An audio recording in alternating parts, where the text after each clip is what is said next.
Se acercaba el final de curso en mi escuela, estaba algo triste porque este sería el último año que estudiaría en esta escuela, pues hace unos días mi padre nos había dado la noticia que por razones de trabajo, nos mudaríamos a una nueva ciudad, pues le habían ofrecido un mejor empleo allí, e insistió en varias ocasiones en que nuestra vida mejoraría. Había vivido alrededor de 10 años en esta ciudad, y me daba nostalgia el hecho de saber que no volvería a ver a mis amigos, y como aquel nuevo lugar era a 5 horas en automóvil, era muy complicado que ellos me fueran a visitar.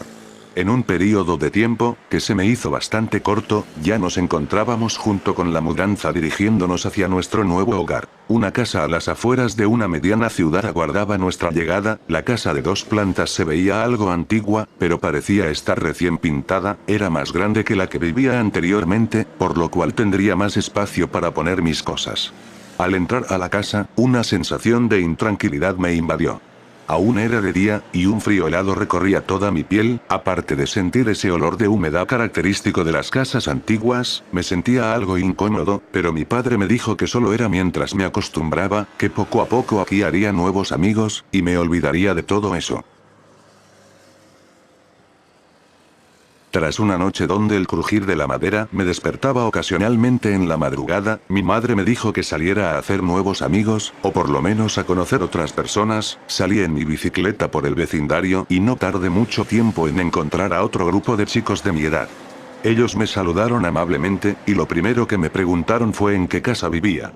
Al mencionarles la casa donde me había mudado, ellos quedaron perplejos, y con una voz asustada me dijeron que esa casa estaba embrujada, y que hace algunos años habían ocurrido asesinatos, y que lo mejor sería que nos mudáramos. Regresé a mi casa un poco pensativo, pues por un lado puede que esos chicos se hubieran inventado una historia solo para fastidiarme, pero por otra parte, el ambiente en la casa no había mejorado en nada, y quizás por estar tanto tiempo desocupada la casa, lo que me habían dicho, me ponía a pensar. En todo caso, cuando mi padre regresó del trabajo, le consulté si sabía algo de asesinatos en la casa. La reacción de mi padre fue muy cortante, pues nos dijo a mí y a mi madre que la casa era de un compañero suyo del trabajo, y que nada había sucedido aquí, aparte que tampoco le gustaba el cuestionamiento. Semanas después, estaba chateando con mis amigos de mi vieja escuela, y después de invitarlos en ciertas ocasiones, el padre de uno de mis amigos, accede a llevarlos a mi nueva casa. Aparte de mi amigo y su padre, otros 2 amigos y una amiga los acompañarían, se quedarían 2 días aquí conmigo. Esto me reconfortó un poco en vista que mi nueva vida no estaba siendo tan placentera como mi padre me lo había dicho recién nos habíamos mudado aquí. Así que en este momento me dispuse a preparar las cosas para la llegada de mis amigos. Aquella tarde una noticia en la televisión llamó mi atención, al parecer un accidente de auto había sucedido en la carretera que comunica esta ciudad con la que vivía antes. La reportera mencionaba que en el auto iban 5 personas, un adulto, 2 niños y una niña, solo ella había sobrevivido al impacto.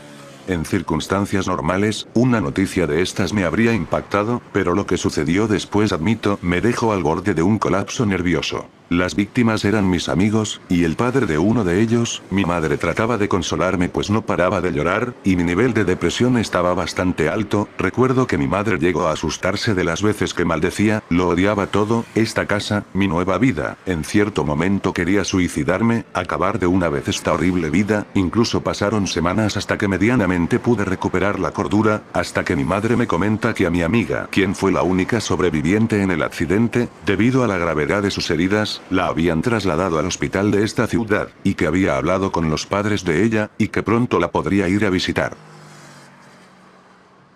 Tras un largo periodo de tiempo donde de alguna manera logré rehabilitarme, me encontraba en el hospital en la habitación donde se encontraba mi amiga. Ella había perdido la movilidad en las piernas, aún conservaba algunos cortes en el rostro, pero me alegro que estuviera plenamente consciente. Después de hablar de algunas cosas sin importancia, hablamos del accidente. Era raro pero nos habían dejado solos en la habitación, y por un momento todo el ruido del entorno del hospital pareció desvanecerse. Ella comentaba que mientras iban en el auto, una figura de un sujeto calvo y bastante alto, se les atravesó en el medio de la carretera, cargaba un hacha en sus brazos, y se accidentaron tratándolo de evitar. Ni siquiera ella recuerda cómo sobrevivió. Sujeto calvo y bastante alto, por alguna razón era una descripción bastante acertada del compañero de trabajo de mi padre, que era dueño de la casa donde estábamos viviendo. Coincidencia, en ciertas ocasiones había visto a ese sujeto, y no puedo negar que en ocasiones me causaba un poco de miedo, pero la idea de que se apareciera a mitad de una carretera y con un hacha era demasiado ridícula, característica de una película de terror. Unos días después, y con el alta de mi amiga, ella y sus padres se fueron de la ciudad. Nuevamente el ambiente tenso se sentía en mi casa, jamás me había sentido tan solo. Usando la computadora, recordé lo que me habían comentado los chicos del vecindario, y de una vez me puse a investigar alguna información de esta casa. Encontré unos archivos de 20 años atrás, donde había fotografías de unos asesinatos ocurridos aquí mismo. El asesino había matado una familia entera con un hacha. Un escalofrío recorrió toda mi piel. Al parecer lo que me dijeron aquellos chicos era verdad. Rápidamente, fui a la habitación de mis padres porque quería comentarles esto. Se había ido la electricidad, y la casa se sumió en la oscuridad más absoluta. Se empezaron a escuchar ruidos bastante extraños, al parecer estaban forzando la entrada, con lo poco que podía ver, y tras tropezar varias veces, llego al cuarto de mis padres, y lo que me encuentro es una escena desgarradora. El sujeto calvo y alto dueño de la casa, estaba en el cuarto de mis padres, con un hacha en sus manos, y de un golpe seco un chorro de sangre sale del cuello de mi madre. En el piso también se encontraba mi padre, con la cabeza casi decapitada, y un enorme charco de sangre a su alrededor. No tuve tiempo para llorar, pues lo siguiente que recuerdo era que estaba corriendo hacia mi habitación, pues el sujeto del hacha, después de mirarme fijamente, me comienza a perseguir. Estaba acorralado, pues había llegado a mi habitación, y no tenía escapatoria. Cerré los ojos mientras el sujeto se acercaba, ya preparaba el hacha, sentí que tomó impulso. Abrí los ojos, me encontraba en el hospital, mis padres estaban de pie frente a mí, por alguna razón estaba amarrado a la camilla. Un doctor le decía a mi madre que ya estaba recuperado, y que volvería a la casa.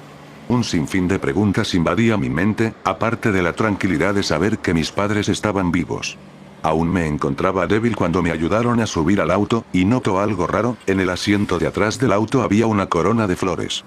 Antes que yo pudiera preguntar, mi madre me inquieta con lo siguiente: esta corona se la vamos a enviar a los padres de tu amiga. Ella murió pocas horas después de nuestra visita, y debido a esto entraste en un trastorno grave, por eso estabas atado a la camilla, no dejabas de gritar que un sujeto calvo te iba a asesinar con un hacha. Todo esto fue suficiente para mí, pero mi colapso definitivo se dio al regresar a aquella casa, pues el sujeto calvo y alto se encontraba esperándonos afuera.